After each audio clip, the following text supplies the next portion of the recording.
Hey guys, welcome back. It's been over a year since I had my breast reduction, so I wanted to do a follow-up video and cover some things that I've learned and discovered over the past year. If you haven't seen the first video, I talk all about the decision process and going through the entire thing from before the surgery to during and after and post-op and healing and all of that. So definitely check that out. I will link it below. So I'm going to be covering sizing, scarring, sensitivity, and what I would do differently if I did this all over again. Starting with sizing, if you watched that first video, then you know that I started off as like a 34IJ. I honestly wasn't wearing the right bra anyway, so I don't actually really know what size I was, but with the reduction, I went down 4 pounds of breast tissue and all of that, and I was at, I think, a D or a double D when I filmed that video.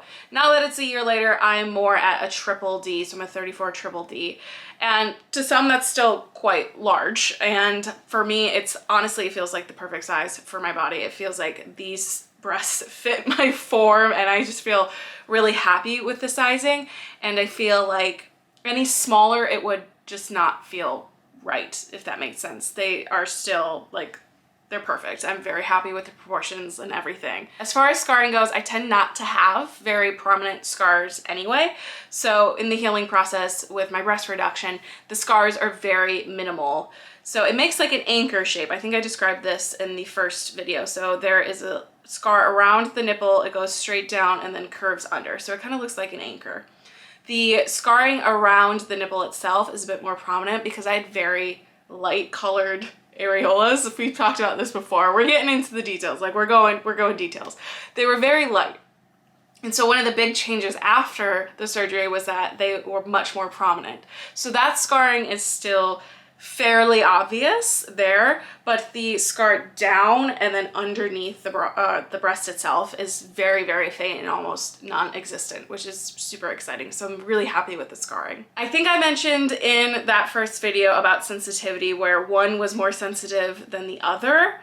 All of the sensitivity has returned to both. So that was a question I got asked a lot, was about whether the sensitivity came back or not. I think they're just as sensitive as they were before, and I was fairly sensitive before, but there was a period of like 3 to 4 months after the reduction that one I had very little sensitivity in, and the other was like less, but I could still feel stuff, but now they're back. And the last thing I wanted to talk about was what I would change if I could go back and do it again. And I'm not one for like regrets or like wishing things were different, but if I were to go back and do the entire process again from the very, very start, or if you're considering getting a breast reduction and you want my advice on the matter, I would be very clear as to what size I was hoping for. When I went through the process, I was like, I kind of want to see kind of a D, but I wasn't like really set on like what exactly I was looking for. I kind of let the doctor decide. And I think if you are looking for something particular and you know, like, I really want to be this size, communicate that early on and work with the doctor to make sure like the spacing like away from your body, because it's like the band and then the size out is the breast, like the cup size. So it's like how many inches out from your body is the breast. I wanted just like smaller, more maintainable. And when we went through the surgery process, the doctor actually took off a lot more weight than he anticipated, a lot more tissue.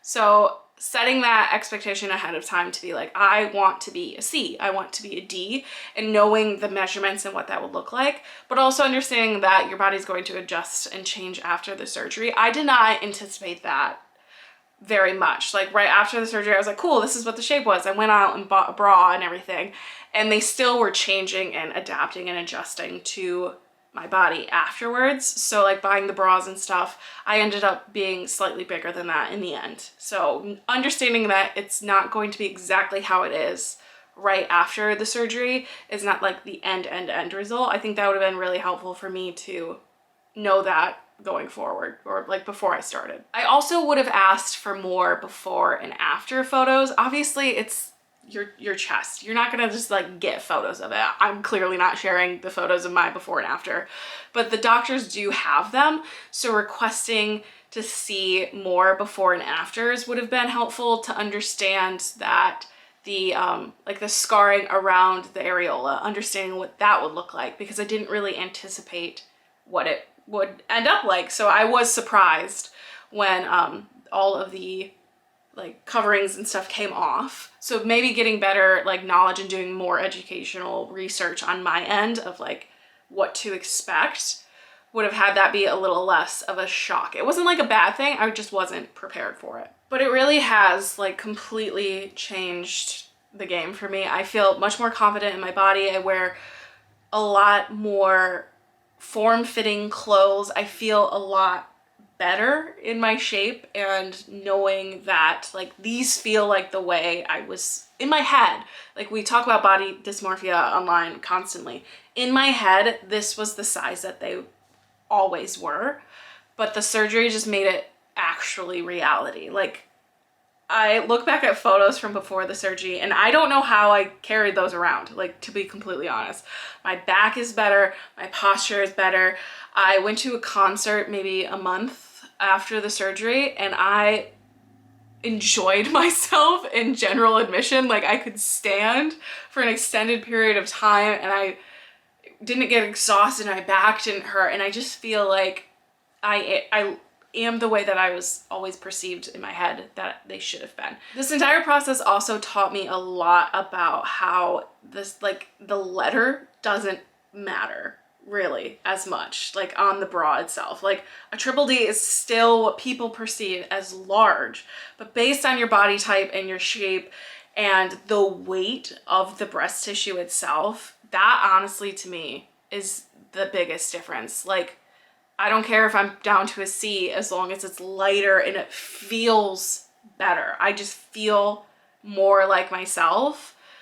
So it's more about getting rid of the weight, I think. Is the reduction part is nice, like being able to buy bras easier is nicer. There's more options because the breast is smaller based on bra sizes, but just the sheer amount of weight literally taken off your chest.